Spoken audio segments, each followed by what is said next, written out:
Welcome to the Liberty Without Compromise live stream broadcast, the only live local politically conservative program in all of Kootenai County, where we expose the political power players, politicians, and influencers. We're your hosts, Dan and Dawna Wilson. I'm here to screen your questions and comments. Tonight, we'll be taking your calls. That's going to be a little bit later in the program. All throughout, though, you can submit questions and comments right into the comment section on whichever platform you're watching. And as you're joining live tonight, be sure to click that share button, whether you're on Facebook, YouTube, or on X. And if you're listening back on our podcast, be sure to catch us live every Wednesday at 7 p.m. Now, ladies and gentlemen, here's your host, Dan Wilson. Hello, my fellow Americans. Across the fruited plains, right here in Kootenai County, eastern Washington, western Montana, down south in the greater southern Idaho area and beyond.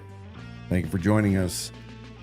We have so much to continually discuss that it's getting difficult to get it all in a 1 hour-ish show each week. But I'm just saying that there are so many things to talk about that I don't know. Yeah, you gotta leave them wanting more. Once per week is getting a little bit difficult. That's what I'm getting at. Oh, yeah. So don't lengthen the program, but maybe broadcast twice a week. We are the Liberty Without Compromise broadcast, as my drop-dead gorgeous co-host, and she always hates when I say that. When I'll get lectured afterwards. Dead air. Anyway. I'm going to tell you, I've been working on the libertywithoutcompromise.com website. Yeah. This for a while, it was kind of integrated with the Idaho Sheriff. The idahosheriff.com will remain in place. We've got tons of research articles on there and great resources. Liberty Without Compromise, we want to focus especially for you and the resources for this program. Yeah. So maybe you can tell a little bit more. I know that's putting you on the spot of what's on there, and then I'm going to bring that up on the screen here real quick. What's on the Liberty Without Compromise website? What's there on the website? Well, as Dawna was alluding to, we have a little bit about myself and Dawna, our backgrounds, and why we are continuing this fight for all things liberty without compromise. Liberty was a phrase continually, or I should say a word continually used by our founders, those that framed our Constitution. And the significance of liberty without compromise is something that we talked about quite a bit when I ran for sheriff in 2024 against the Republican establishment. But the truths stand not only time, but places. And we are going to continue that strive as I'm continuing to expose, along with Dawna, those things that are not going the way they should right here in Kootenai County. The corruption, maybe criminal activity, but all things that those in this region want to know about. And of course, we're going to talk about national things because you can't talk about the local without having some of the national. It all works in conjunction with each other. So that website, libertywithoutcompromise.com, you can now put that on your favorites list, share that with your friends if they're figuring out, well, where can I go to tune in? What time? Where can I hear archived episodes? Where can I get links to the podcast? That's all right there on libertywithoutcompromise.com. I just realized, I think the video that I wanted to play, the number one for my first topic, I don't think I sent that to you today. Okay. So we may in a little while go back and pick that up. And that's Sheriff Bob Norris diminishing his undersheriff publicly. Oh, yeah. That is a good soundbite. Yeah. I remember the first time I heard that one, I thought, and he's had to work alongside this guy for 4 years now. And long time. And for that to be the onset of that working relationship or working in the Norris administration to be disparaged. And that undersheriff position is running the day-to-day operations of the Kootenai County Sheriff's Department. Yeah, it is indeed. And it looks like I don't have that video, so we will have to play it next week, which is a bummer because, of course, I've been critical of the Kootenai County Sheriff's Office for well over a year, and I have discussed Brett Nelson quite a bit. I don't have anything personally against Brett. It is just merely a conflict between me and Norris, but I think that, yeah, we are going to play that. I don't think it was cool for him to to disrespect It was his not, undersheriff yeah. like that. So Quite we're a gonna, teaser. We're going to move on to the next topic tonight, which is we're going to revisit one of my hot campaign topics, which is still very relevant today, and that is the Kootenai Regional Air Support Unit. Now, this is the all-volunteer, supposedly all-volunteer helicopter air support unit that Bob and Mark Ellis brought to the Kootenai County Sheriff's Office, pleading and saying that we just don't have the ability to use Spokane anymore. They're not reliable. We are paying Spokane $10,000 a year for use of not one, but two of their very dependable air units. And instead they bought their own, a private entity or private group, and they raised some funds. And I've been very critical of it, especially because I believe that not only was the entire policy of the Kootenai Regional Air Support Unit per the Sheriff's Office incorrectly written, I believe that the entire plan was poorly executed. And somebody like Bob, who claims that he oversaw operations for large cities in relative size to Kootenai County, a man that's used to policies and running a tight ship, we've continually exposed over and over again the deficiencies of Bob Norris and his administration. Well, today we've got some special videos that we're going to play because remember last summer, I started inquiring about the memo of understanding. That's the agreement that the Kootenai County Board of County Commissioners signed with this air support unit. Remember, Lieutenant Mark Ellis that oversees the air unit is also the CFO of this entity, this corporation that the county is entering into contract with, including allowing the county giving the air support unit $100,000 of civil asset forfeiture money to put on this helicopter, Spotlight, and Fleur, etc. Well, I originally looked into the liability insurance, and I was convinced after my investigating, my years of business experience, that the air support unit did not have the sufficient insurance required to operate in Kootenai County. I have sent letters to county commissioners to bring this topic up, and we're going to play video number, I think it's 1 and 3. This happened just yesterday before the Board of County Commissioners. There's 2 different county commissioner meetings. We're going to watch this one, and we're going to talk about it. $20,000 is what Kootenai County has paid for this in the 2 years. It's $10,000 a year.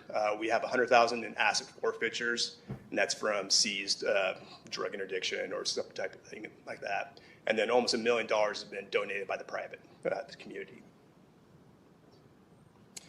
The next steps with it is county legal has identified some things that over the last couple of decades, the state of Idaho was not quite on par of having deputies in the air, so they're trying to fix that with some insurance right now.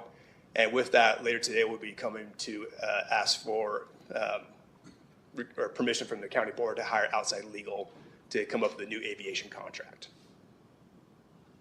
Any questions on that? Does anyone have any questions? What is the funding source for the outside legal?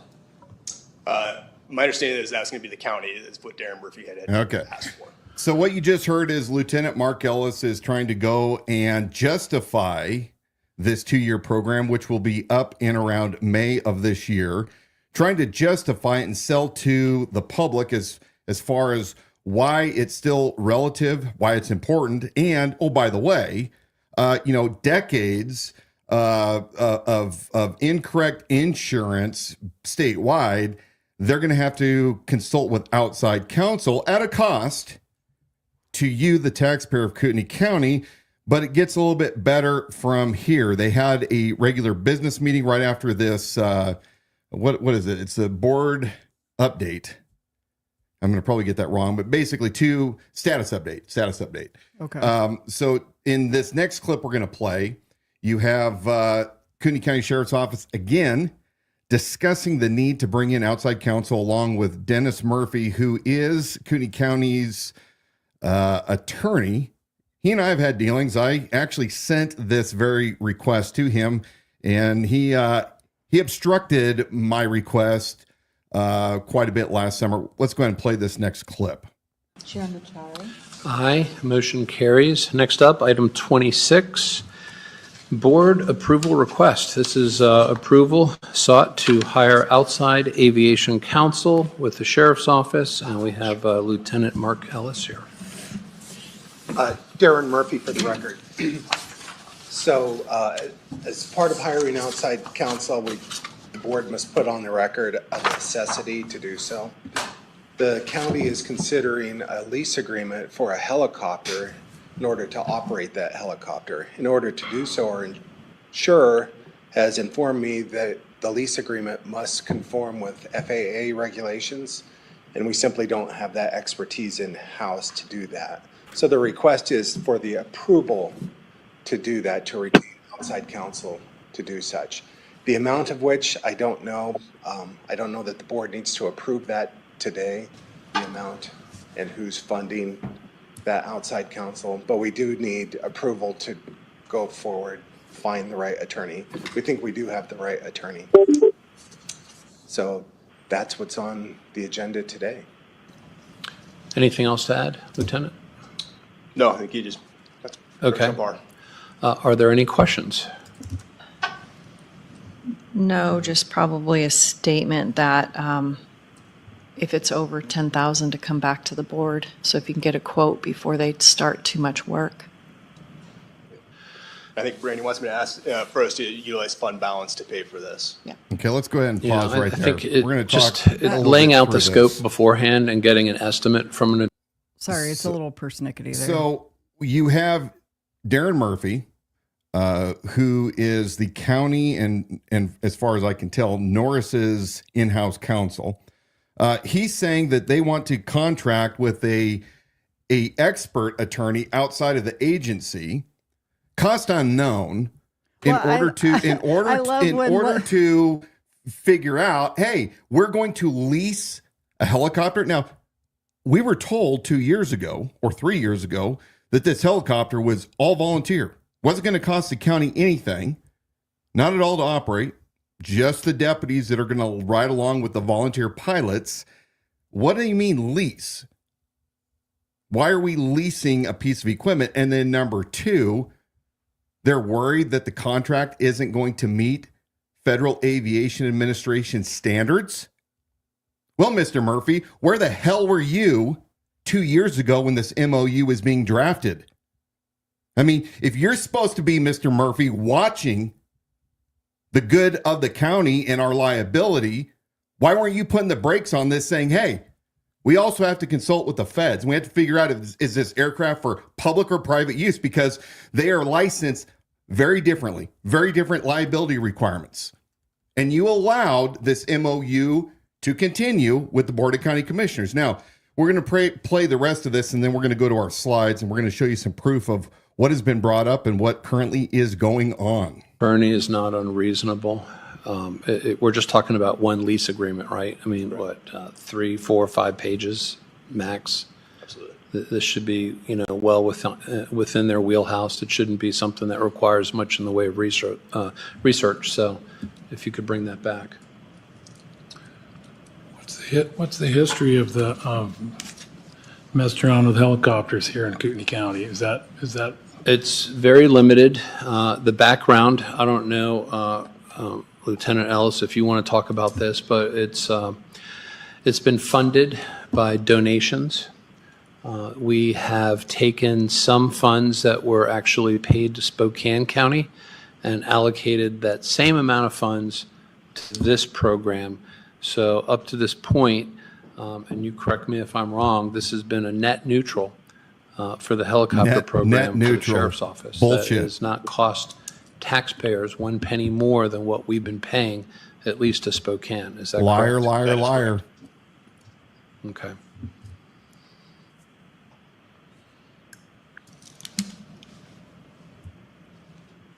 no more questions? Okay. I guess we would need a motion on this. I move that we approve hiring outside aviation counsel due to the necessity of not having any in-house expertise in our civil division, and that a statement of work and cost would be brought back before the board. If there's going to be a motion to be made, I'm not going to be the one to do this with the helicopter stuff. But if we're going to proceed, then we need to have 3 commissioners sitting up here for any thing that could go sideways. What do you envision as an event that would be? I don't know if we even need Sideways. helicopters, and it's another thing in the air. Yeah. And All it's, you Well, don't you're not going to just jump off of a bandwagon and run over to it. So Okay. I'd like We'll cut it off here. You get the point. Newest county commissioner, who's actually a former county commissioner, Mark Eberline, sounds like he's going to maybe put the brakes on this, pump him a little bit. You know, Mark Ellis and Bob Norris and Darren Murphy, they're not being intellectually honest with you when they say that and Bruce Matari, Special Deputy DC Matari, who has that special deputization from Bob Norris as a reminder. Look, they put $100,000 of equipment on the helicopter that they don't own from civil asset forfeiture money. That's drug money. They could not produce any receipts for the purchases when I requested them. The clerk couldn't provide them. The Board of County Commissioners, Kootenai County Sheriff's Office. Mark Ellis refused to give me the receipts. Now, what we have is on slide number 1 is a follow-up email that I sent to Chairman Duncan from earlier last summer. And I've included Mark Eberline in my email dated February 5th. I said, Commissioner, since July of 24, I have attempted to obtain from the county both a certificate of insurance and or policy for the Kootenai County Regional Air Support Unit. To date, I've been unsuccessful. What was provided to me in July of 24 was neither a certificate of insurance nor a policy. See attached. An updated request this week to the county confirmed that no additional documents exist beyond what was provided to me. See below. The May 9th, 2023 Memo of Understanding outlines specific insurance coverage requirements, and I'm quoting from Article 7. Kootenai County Regional Air Support shall carry and maintain a comprehensive general liability policy in the minimum amount of $2 million to protect the county and its elected officials, officers, employees, and agents from and against any and all claims, losses, actions, and judgments for damages or injuries to persons or property arising out of or in connection with its acts or performance under this agreement. KCRAS will provide the county with a certificate of insurance naming the county as an additional insured and referencing this agreement. I go on to source my concerns. The document provided to me from the Board of County Commissioners, no other office claims to be the custodian of the records that I requested, states the following: that the aircraft insurance confirmation is not a policy nor a certificate of liability. So what they gave to me, and we're going to roll down here in just a second, is not the policy, and it is definitely not the certificate of liability. Now, as a businessman, I can tell you that I have handled thousands of these certificates of liability. It's a cover page showing exactly who's covered and why, additional named, but the policy is where the meat of the entire insurance coverage meets and where it spells everything out specifically, all of the details as requested in this MOU. We're going to look at the document that was sent to me last July and confirmed through the county commissioner's office that nothing has changed. This document says aircraft insurance confirmation, put out by Alexander Aviation Associates, Chubb Specialty, Casualty Aviation, Ace Westchester Specialty. Now, a couple areas that are highlighted in red, box number 3, additional information. Please provide copies of any current aircraft operating storage, lease, or pilot services agreements. These agreements often have special insurance and indemnity provisions that could jeopardize your coverage if they are not approved for your underwriter. So in other words, are the pilots covered? Do they have a proper policy in place? Again, we talk about the MOU claiming they want the $2 million aggregated. And if you look at the top of this list, it does say it is not a policy and refer to the policy for additional coverage. Now, why is this important? Well, as a county, we, the taxpayers, are on the hook because we self-insure in the state of Idaho. And an air support unit is a very risky endeavor. And I was concerned about this over a year ago when I brought this up frequently, not only here on our podcast, but also on the campaign trail. And I was continually diminished. Wouldn't you agree with that? Mm-hmm. Wilson doesn't know what he's talking about. Norris would say that it's false information, it's lies. But yet what we're hearing is all of a sudden the light bulb's gone off and they realize that they do not have the proper coverage that they need in order to operate this. And if that helicopter goes down, for example, last summer, they were flying above Coeur d'Alene with night vision goggles. Somebody with a laser on the ground pointed it at them and nearly blinded them. That could have been a catastrophic aircraft failure. And it's these little things that continually stack up. This is nothing more than a hobby for a couple of the deputies at the Kootenai County Sheriff's Office and for the 5 $100,000 donors, including Terry Forrester, who we talked about a couple weeks ago.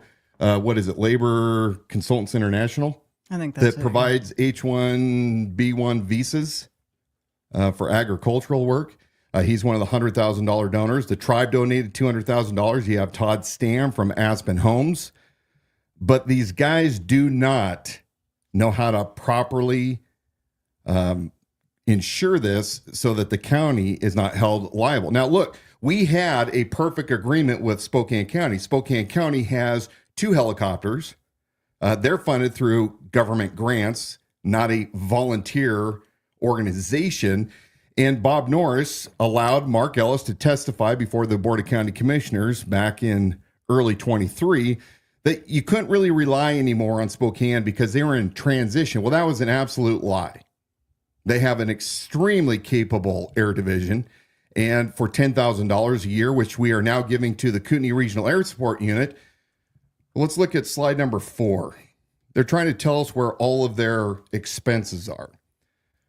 And that's all well and good. They're trying to downplay. It's not really that expensive. It's only $479 an hour to operate 2024. But, I did a records request on the flight logs for this air unit from September 12th of last year through yesterday, February, 18th. And once you know the aircraft has not flown a mission now in 5 months. So let me get this straight. We're paying $10,000 a year to Kootenai Regional Air Support Unit to have this helicopter ready. Remember, Aaron Barnard from the Kootenai Spectator went online and claiming that I caused the helicopter to not fly and that a woman who was missing died as a result of... You were responsible for her death because you were responsible for grounding the helicopter. Right. But these are the same people that were saying there was no anything coming out of your mouth. If your lips are moving, you're lying, and there was no truth to any of it. Yeah. Yet if there was no issue with the helicopter program in the first place, that the reason that they've pulled back and the thing hasn't flown for 5 months or been grounded for 5 months is there clearly were issues that they knew about, plus mechanical, but they only took action and altered course because they were getting pushback and exposed. Yes. So the MOU goes from May to May. We've already lost 5 months where this helicopter hasn't flown, including 1 month where this woman was found deceased and I was blamed for her death due to the fact that the helicopter wasn't flying. So my question to the county citizens right here in Kootenai, as well as the Board of County Commissioners, what are we getting for the $10,000 if the aircraft has been almost inoperable for a year or half a year rather? That's not a good use of our $10,000. And I say, shut this program down, go back to Spokane, pick up where we left off with them, and let's have some professionals run an air support unit if it's so needed. Remember, this helicopter is being used for search and rescue, and yet it does not have any hoist capabilities, which means if they find somebody way out on a remote mountaintop, somebody else has to come and get them.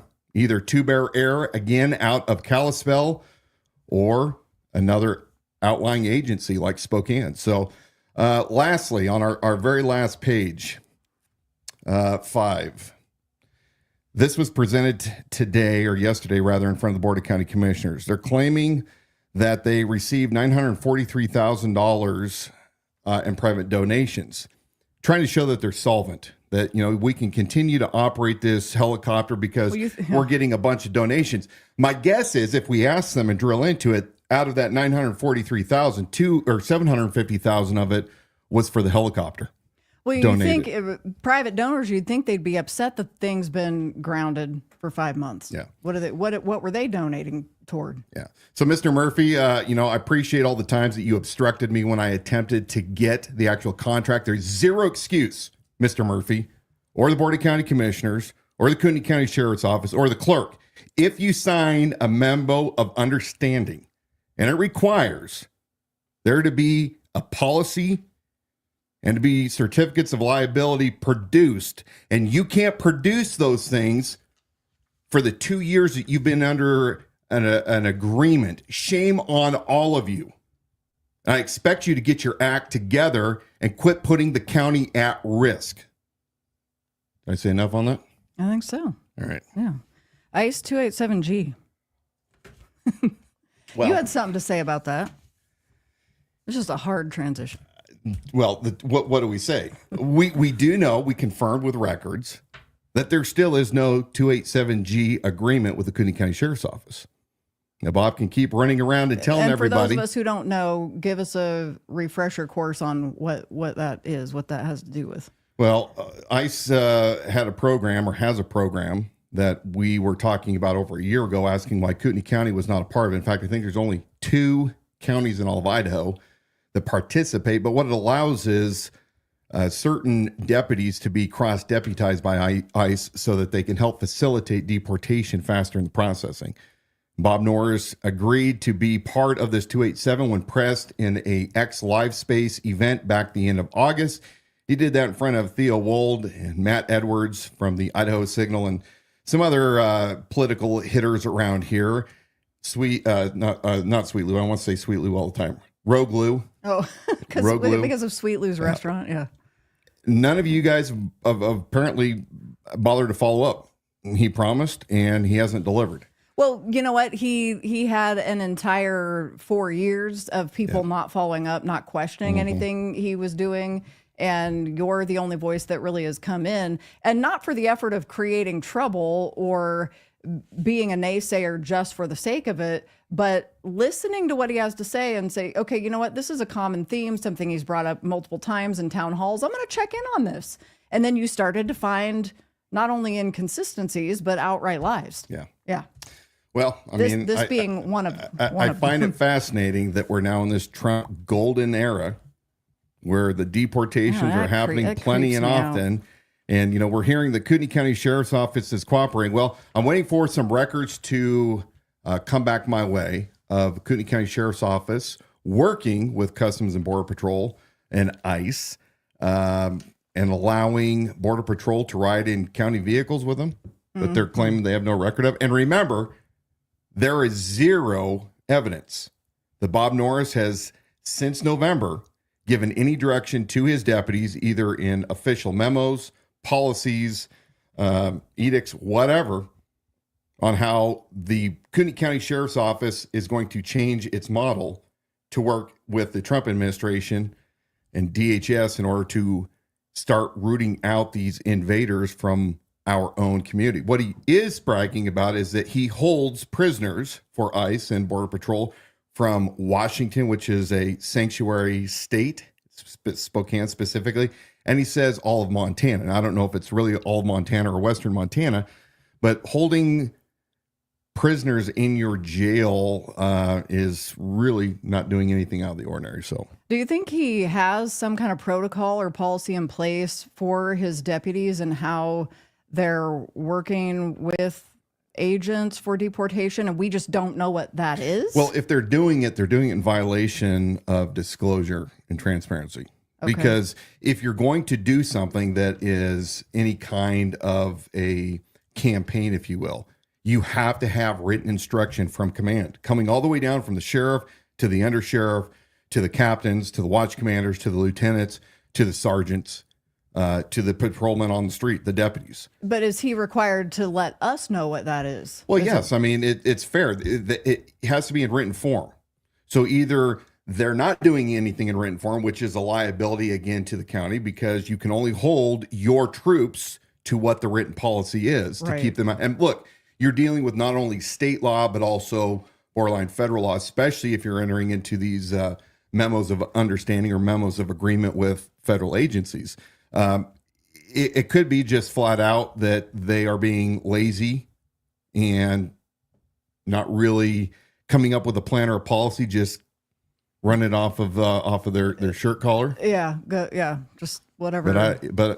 But it's ridiculous that in this day and age, once again, that there isn't some kind of policy and or direction from the sheriff down to the troops. And we've requested it, but we're continually denied. No records exist. No known records exist. And what you found is that the sheriff's actions have typically been reactive to, okay, if the need comes, I will react to that and we'll make a move based on that, rather than there being anything proactive when these are things that are easily predictable and things you were talking about well over a year ago now. Well, it's kind of like human trafficking.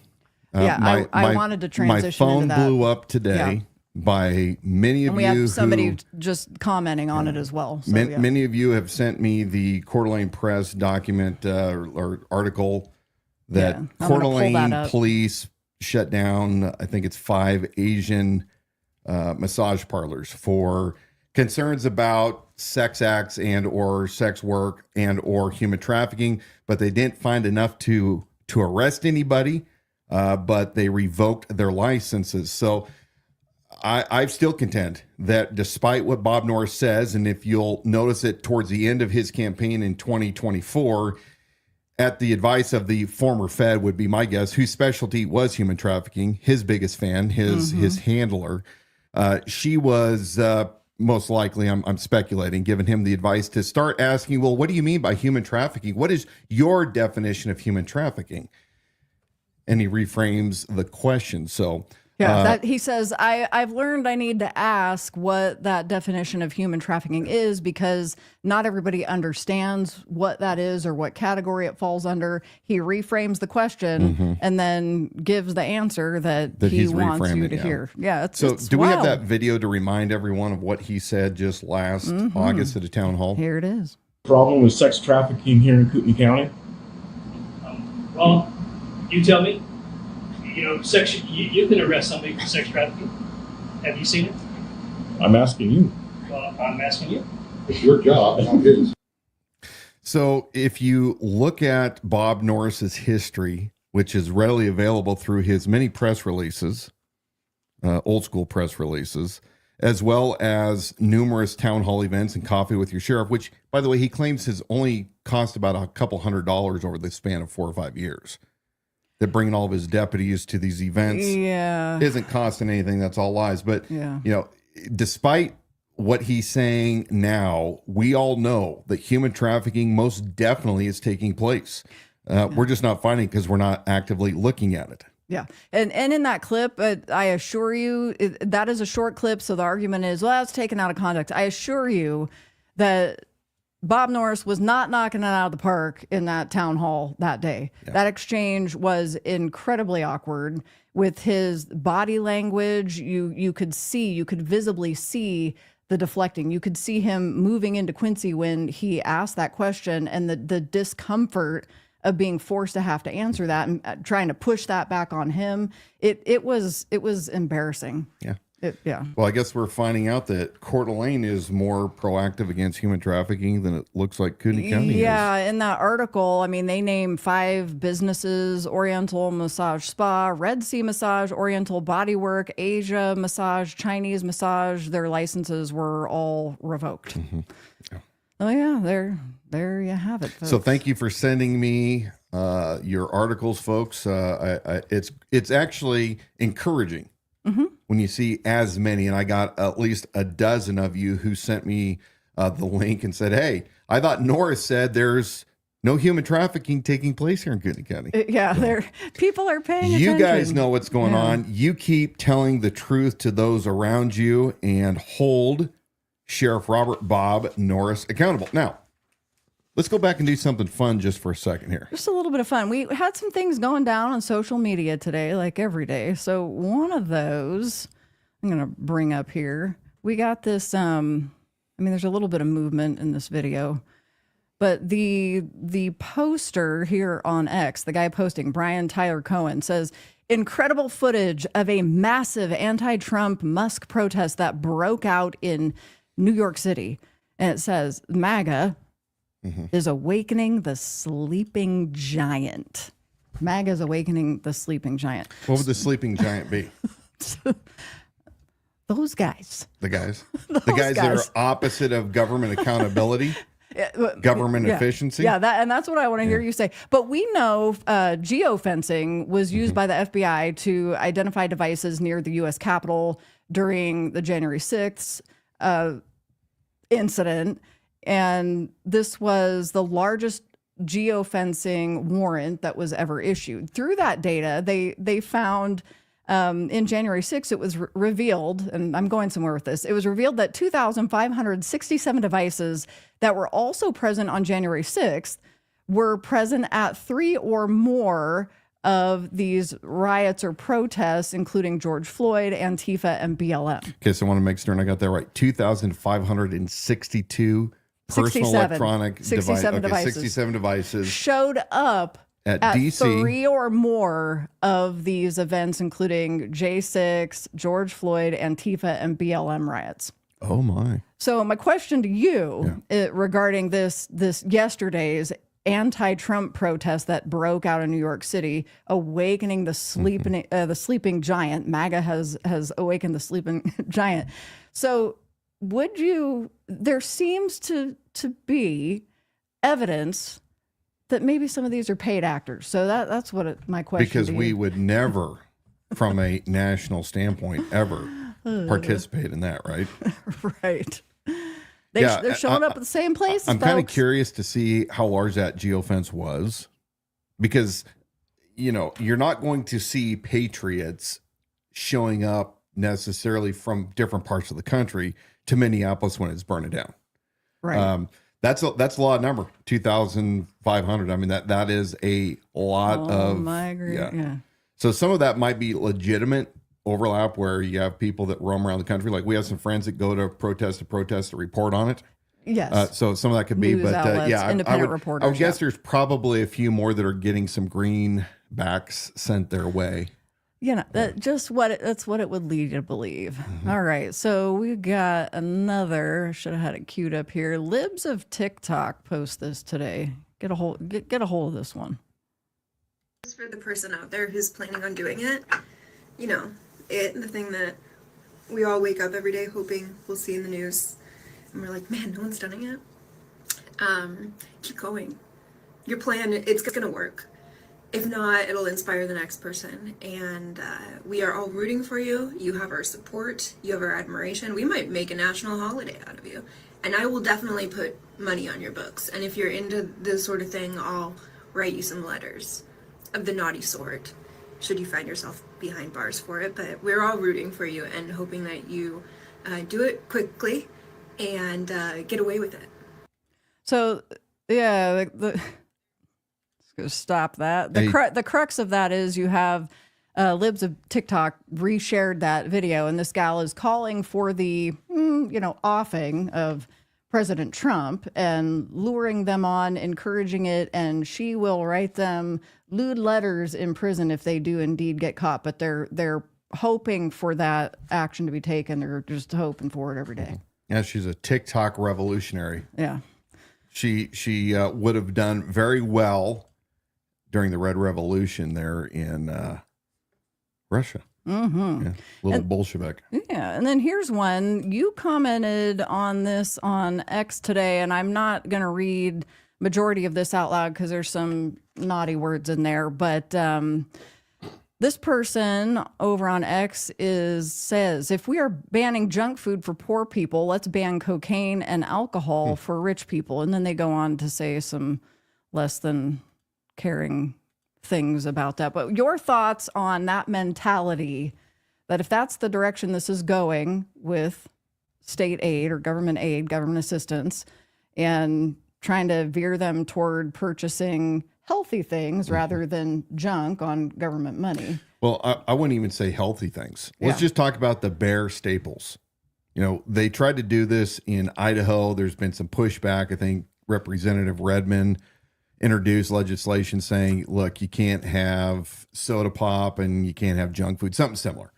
I think that you start getting into the weeds by telling people what they can't have, and you're far better to tell them what they can have. So if the taxpayer is going to fund those that are currently unable or unwilling to provide for themselves, because there doesn't seem to be a real distinction anymore, those that are on government assistance for food, let's make it real simple. You get meat, chicken, pork, beef, fish. You can have eggs, although those are pretty expensive today. You can have milk, and you can have, your basics like pasta and sugar and flour. But processed foods, and again, yeah. Well, their argument went to an extreme, because this is what we do when you're arguing your point. Let me use the most extreme example. So you're on government assistance, and now you can't make a birthday cake for your kid. Yeah. Well, no, I don't think that would ever happen. And most of the folks that I see on a regular basis at our local store that are using the cards always have a separate cart where they are able to pull out cash to pay for the things that the EBT cards won't pay for. But look, SIGs. if we're going to continue down this road, which I'm hoping that we're going to turn a corner, which is government is God and there's no accountability, then this is how you do it. You allow people to take the funds that the government, their God, provides to them, and then it's unlimited. How dare you tell me what I can or can't? And as we're getting sick from eating food that is not good for us, we're at the same time going to foot your public health bill, because we know we have kids that work in the medical profession, how often people will use the ER for their own personal primary care physician. And most of it is lifestyle choices. So Yeah. Yes. Well, I think before we head into the next segment, we're going to thank our sponsors of tonight's program, and we'll be back in just a minute. Light up that cigar. Stella's Stogies is your one-stop shop for all things cigars. Located on historic Main Street in Spirit Lake, Stella's Stogies believes that there's nothing quite like enjoying a good cigar with friends. That's why they're there to help you pick the perfect cigar. Stella's has a great selection of cigars, cigar accessories, and information about cigars, making it easy for you to find just what you're looking for. Owners Brad and Lisa are passionate about cigars and are committed to providing you with the best possible cigar shopping experience. They believe that a good cigar is a great way to relax and socialize, and they're excited to share their love of cigars with you. Stella's also does pop-up shops for events, so be sure to ask them about that. Mention that you heard about Stella's Stogies on the Liberty Without Compromise live stream and get 10% off your purchase. Learn more at stellasstogies.com. Go visit our friends up in Spirit Lake, Brad and Lisa Stogies, or Stella's Stogies.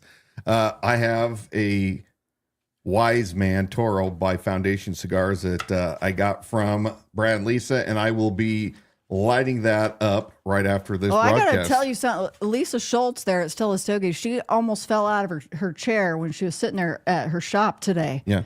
Because of something she saw that she thought was kind of a little bit funny. Oh, yeah? What was it? Well, I think you're going to tell me what it was.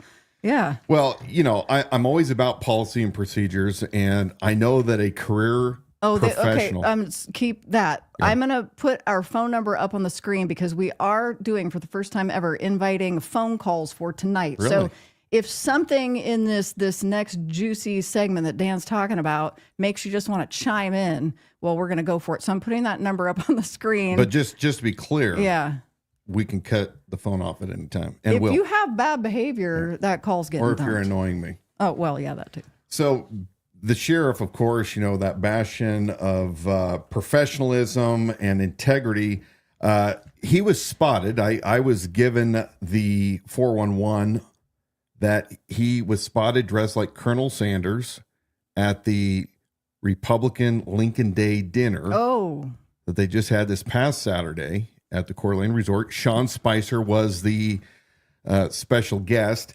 But yeah, the picture was pretty fascinating.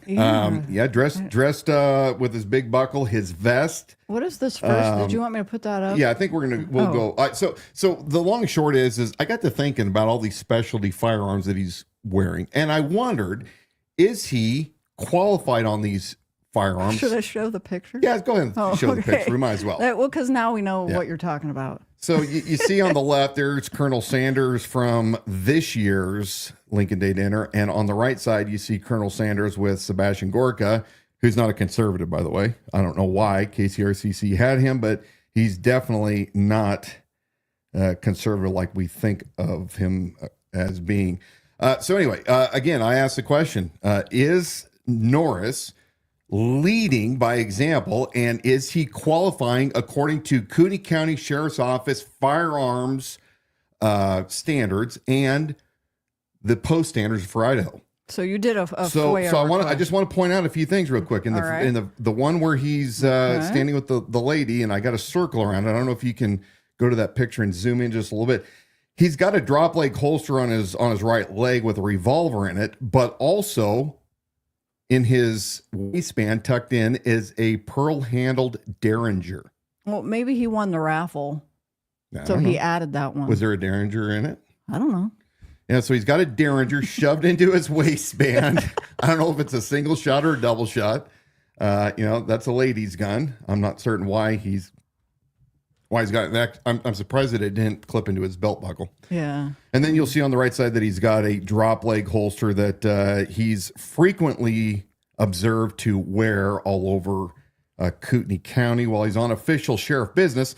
So I put a records request into Kootenai County Sheriff's Office asking, does Sheriff Robert Bob Norris regularly qualify on the revolver worn in the drop leg holster with the attached sheriff star he has been observed to carry in public per the Kootenai County Sheriff's Office policy and or post requirements? Number 2, does Sheriff Robert Bob Norris regularly qualify per Kootenai County Sheriff's Office policy and or post requirements on the pearl-handled Derringer pistol tucked into his waistband as he was recently observed to publicly carry? And number 3, do each of the holsters for the pistols described above comply with Kootenai County Sheriff's Office and post requirements? For retention and things like that. Yeah. Now, I gave him the benefit of a doubt. Oh. Couldn't tell in that picture whether that Derringer was just muzzled inside his waistband or whether or not he had a holster. So I'm going to assume that it was in an approved safety holster. So anyway, we'll let you know. Lisa Schultz wants to know if do you think he dressed like this in L.A.? Or is this a North Idaho I would shtick? guess that at certain parties he probably did. Really? Yeah, oh. I would guess it was probably his lifelong dream to be a sheriff up in Kootenai County, Idaho. You might be right. Yeah. We'll let you know what we find out as soon as we get the results. I'm going to guess that we're going to be told no records exist. Yeah, you get that a lot. I probably out of 100 you know what? requests. We should put that on your tombstone. Yeah. Yeah. Okay. Beginning year to Dan Wilson. No records exist. So I've been having an ongoing discussion with folks online. Idaho.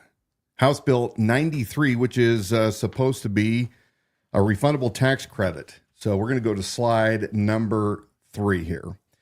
We're going to talk a little bit about conservatism and at what time that we buck the system against what our so-called Republican friends want, despite the fact that we don't think that they're going down the right path. I want to remind you, too, as this segment's unfolding, that you can call into the program at 208-366-4671. That's just for those of you who are watching our live stream tonight, which is Wednesdays at 7 p.m. So if you're listening back, that's not going to work. But again, 208-366-4671. You ready for me to put this up on the... Let's do it. All right. So the House Bill 93 apparently was approved by the Senate as of this afternoon, and it's heading to the governor's desk for his signature. We're going to go over a little bit because I've got some concerns about this bill. And for full disclosure, I am a homeschooling father. I only have one of my 5 that's left that's still in school. and I have paid the entire cost of my all my children's education for the entirety of their school years without any reimbursement by any entity, government, anybody, period. So I think I'm an authority on this subject, having 5. Currently, it's running me $4,000 to $5,000 a year for the last one we have at home. But this bill, we're going to go to the statement of purpose as found on the Idaho State Legislature's legislation website. And this tax credit is refundable tax credit up to $5,000 for parents, guardians, or foster parents who incur qualified education expenses for eligible student. I'm not going to read the whole thing, just highlighted. Qualified expenses include kindergarten through 12th grade, tuition and fees related to attending a non-public school, tutoring, taking assessments, and used to determine college admission costs for textbooks, curriculum, transportation for the cost of receiving academic instruction. So I'm guessing if you want to go to piano lessons, you can write that off when you're driving there. Okay. The refundable tax credit is increased up to $7,500 for special needs students. I had a special needs daughter. I have a special needs daughter that require ancillary personnel to assist in academic instruction. All families may apply for the refundable tax credit during the application timeframe, but families whose income is less than 300% of the federal poverty level receive the highest priority and can also elect to have a one-time advance tax credit payment in their first year of participating in the program. The Idaho State Tax Commission is going to administer it. They claim, those that introduced this to the House, the fiscal impact of the refundable tax credit is a maximum of $50 million in reduced revenue to the state's general fund. $125,000 one time from the general fund will be used for programming, coding costs, etc. Okay. So for a long time, there's been a push in the state of Idaho to say, hey, there has to be an incentive for parents who are choosing alternative education and bearing the cost of that for their kids. And so they've talked about vouchers. They've talked about these refunds. They've even talked, I think, at some time about writing a check from the state to the education institution of your choice. They got the brainchild this year that they're going to do this tax credit. I don't have the stats in front of me right now to say how much we spend per year on education, but I believe it's the largest line item that we have in the state. What I find troubling in this as a conservative, somebody that wants limited and smaller government is a few things. One is it does not appear to take the money, the $50 million that they're now setting aside as this fund to give these credits back to families that are paying for their own alternative education, to include homeschooling and private school, or STEM schools, or charter schools rather. I don't see a general reduction going to any of the other public education fund. Right. So I could be wrong. Again, to me, this legislation was convoluted. It does not make sense. I read contracts all the time. I argued a little bit with Ada GOP Vice Chair Ryan Spoon, who I do not know other than a couple Twitter exchanges. But really what they're saying is, hey, this is an emergency. We've promised our people, the constituents of the state, that we're going to make this happen. So rather than deal with the real problem, which is, why are people pulling their kids out of public education? Why is that? Because guess what? It sucks. And it has sucked for decades. If you want to create little communists, you send them to public schools. But if you read a Bible verse at the beginning of each day in homeroom, it's probably going to fix that. Was that too much? It was. It was a little bit too much. That was too much. So look, I don't have a problem when it comes to receiving a tax credit, but as a taxpayer in the state, it should be equal all the way around. And if you're not going to reduce the government, but you're going to expand it, where's that 50 million coming from? They say it's coming from, it's going to come from, I hate when they talk about revenue, but it's going to a refundable tax credit, maximum of 50 million in reduced revenue to the state general fund. Well, if you're giving people money, as in it goes on, we'll look at the actual language of the bill, page 2. I'm going to hit this real quick and I'm going to walk my way through it. Choice tax credit advance payment. Again, we just talked about a bunch of the parameters. They say that they're going to give a special emergency credit, an advance payment, their words, payment, to families that make less than 300% of the national poverty level. Now, what is that national poverty level? That's the number that the federal government comes up with every year and says, hey, if you are a single person living in a home and you make less than this, you are in the poverty category here in the country. If you have two people and you make less than this, and so on and so forth. We'll go to slide number 3 So for some examples. not everybody would be eligible. Yeah. So the more children you have, the higher at 300% of the minimum, the poverty level, the federal poverty level means that you have to earn higher and higher. So typically if you have 4 or 5 kids, again, not real clear, you'd have to make a lot of money. But here's the problem that I have, and I'm going to probably not be as articulate as I want to be. But we're going to pull this up from the feds themselves and talk about some of these numbers. So when you look at 2025's levels for poverty per what the government says for a 2-person, because we're just going to completely suppose that this includes actual physical people in the house. Again, the bill's not real clear. Okay. So homeschooling families have a lot of kids. You could get up there quite a ways at what 300% times the minimums are. But okay. So if you look at a 2-person home where their combined income is $20,440 times 300%, they would have to make $61,320 to not be eligible, or more than that. If you have 3 people, like we currently have 3, there's you, me, and one, we would have to, at 300% of the 25,820 poverty level, we'd have to make $77,460 or greater in order to not be eligible for this tax credit. Because again, they're going to give it to a first come, first served basis on those families that are under the 300% of the federal poverty limit, tongue twister, so on and so forth. So in essence, you're looking at based on a 2,080 hour work year, at the bottom level, a family would have to be making $29 an hour all the way up to $45 an hour. Why does this matter? I'm glad you asked. They have already stipulated that there's going to be a $50 million cap. If you do the math, and I was homeschooled, so check me. I may be wrong. I believe that's about at $5,000 per student. That's about 10,000 students to reach that $50 million mark. Again, I have a problem with this because they're putting priority on those that are under the limit. And for the first year, they can get a payment. So, when I look at income tax in the state, 6% of total income, business owner, we pay a lot of money to the state of Idaho, not only business fees, but all sorts of other sales tax, et cetera. We pay a lot of money. We may not be eligible to get that payment.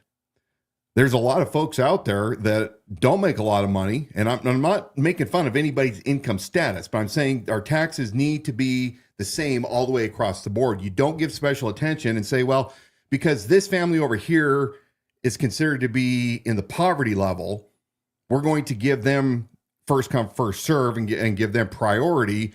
What you're saying is those that earn more have less of a right to receive the tax credit back. Right. Than the impoverished family. Again, yeah, they're using their terminology. Exponentially more in taxes based on that income. Yeah, it should be square all the way across the board. It talks about this 300% over and over again.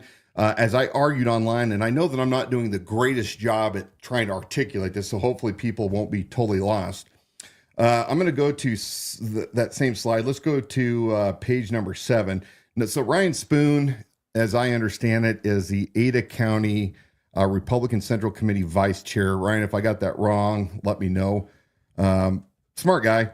But I was questioning again about this 300% because I just think it's not right. You don't give people money. And by the way, it's kind of like the Earned Child Income Tax Credit. You know, you have families that have only paid maybe $1,000 or $2,000 in federal income tax during a year, and yet somehow they magically get $7,000 or $8,000 back. Yeah. Disneyland. Right? Yeah.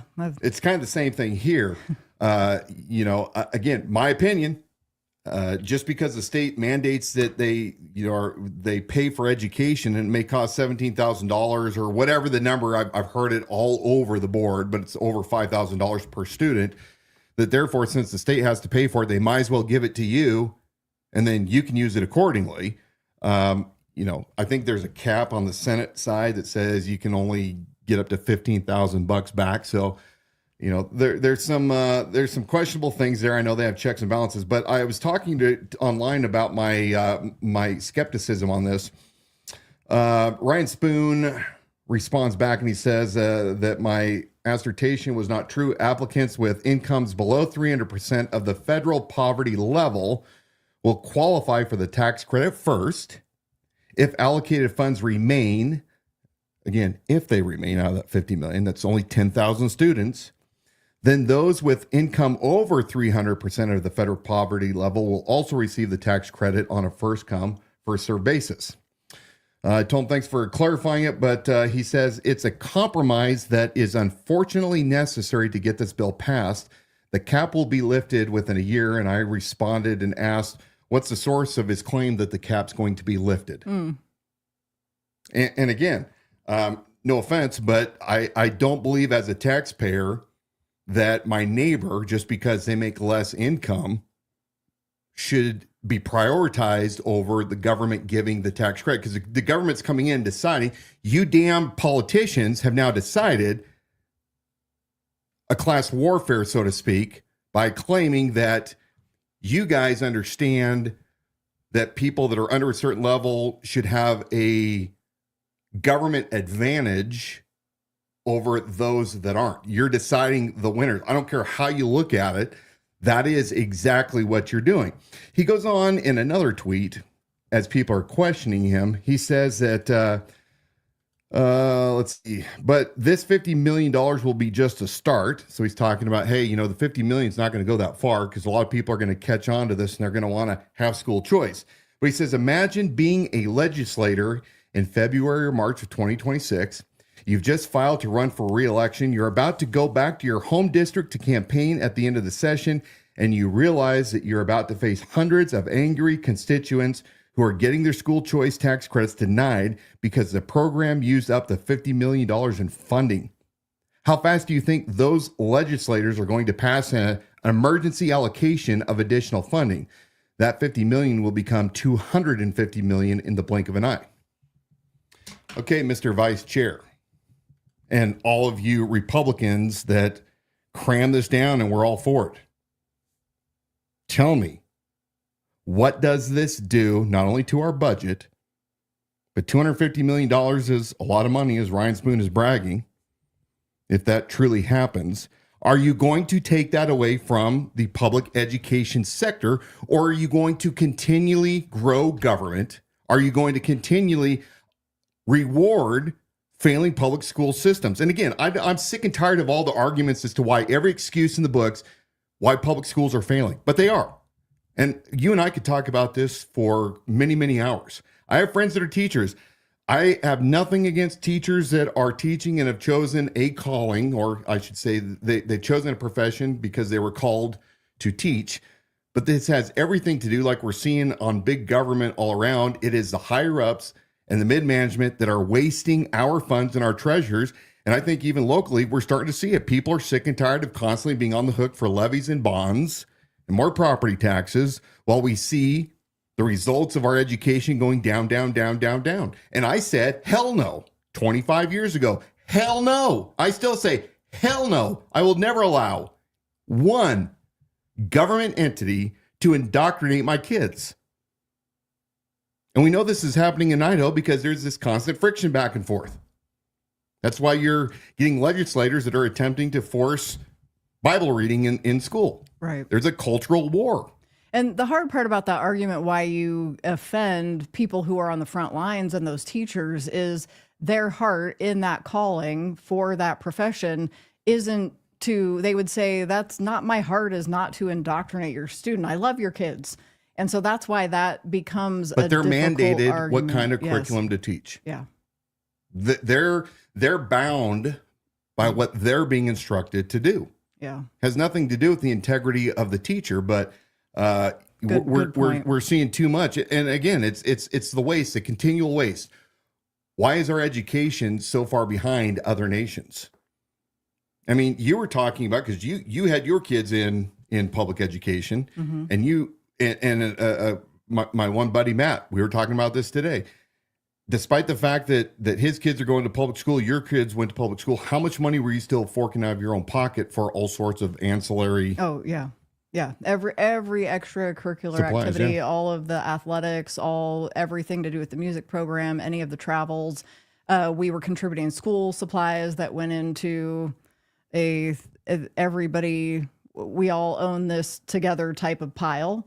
So that was a tough transition, because I grew up, you came with your pencil box and you had, if your mom bought you the nicer pencil, that was your thing. And the philosophy here is you're buying the supplies and you don't know if it's enough, if it's an overrun, but the schools don't have budgets for paper and pencils. So not only is your highest amount of property taxes going to that public education, but then you're also funding all of those other ancillary things, like you said, and it's a lot. Yeah. So I think we're in a clash of worldviews. Those that are heavily involved and think that the school system does no wrong. We see it all the time in Coeur d'Alene when people are out with their signs attempting to get you to vote to pass the levy and or bond, and yet they're tone deaf. They don't understand why people like me and so many others, hence why they're now pushing, $50 million funding for alternative education, because you guys are doing something wrong. If you guys were doing something so great, then there would be no need, no reason for people to go elsewhere, but yet they are. So instead of self-reflecting and finding out, what are you guys doing wrong? And I think that I could agree with many of the state legislators that pass these bills. We could come up with a long list of crap that should be immediately corrected if you want to remain relevant. But, there's also abuse. This whole operation is going to be run by the Treasurer's Office or the State Tax Commission, Department of Revenue. And we know that there will be fraud. It's just the way things go. Mm-hmm. There's going to be people that are really spun up and they're going to be using the funds for other than what they're supposed to. There'll be opportunists that come in. We know that some of Bob Norris's friends were involved with charter schools back in California and defrauding the public that were caught, and then they picked up stakes and they came to North Idaho. You can look at some of his early donors and do your own Google search and to find out that one of those individuals' son also was a convicted felon from California that was part of the Central Committee down there, a former Board of Supervisors member and a big cannabis pusher. So, yeah, we're going to find that there will be fraud in all of these things. But what it should do is it should draw us all together as Americans as we look to be liberty-minded people. We have to hold each other accountable. And part of that is saying, hey, guys, where's the money coming from? If you're not going to defund $50 million from one, then look, you're either taxing me too much or you're, I don't know, stealing from the future. And again, I've heard this argument today. It was on the Idaho Signal, I think. And I think the mention was, well, the state gets its money from corporations and taxes and businesses. So, it's not coming from you and me per se, it's coming from the business. But the bottom line is you're taking money from somebody to redistribute it to somebody else. Yeah. And you have to let go of that mentality that this is something though that's going to benefit me. And in the end, it's good for me. And let go of the conservative philosophy that you don't of not wanting bigger government and more of those funds being supplied back to people or the write-offs by way of write-offs or however it happens. You have a quote. We gotta like wrap this up. Wrap it up. Yeah. It's been one of those nights of I don't know, constant complaining about what our representatives are doing. George Washington, our quote of the week from a founder. This ties in sort of kind of to our education topic. The best means of forming a manly, virtuous, and happy people will be found in the right education of youth. Without this foundation, every other means, in my opinion, must fail. That's by George Washington, and he's definitely right. If you don't teach youth the right things when they're young, you can't expect them to be functioning, contributing members to our republic when they get older in life. So, Got that right. remember how many people I pissed off tonight? I don't know. They're not yelling at you. Not yet. They didn't call in and get, spew things. We thank you for joining us tonight on the Liberty Without Compromise live stream broadcast. Visit our website, libertywithoutcompromise.com. You can watch past episodes and view exclusive reports on the Kootenai County political power players right there on our website. Again, that's libertywithoutcompromise.com. And then for our podcast, listen and subscribe wherever you get your shows. We'll see you guys next week. Remember, you didn't descend from fearful men. Be strong, be courageous, do the right thing. See you next week.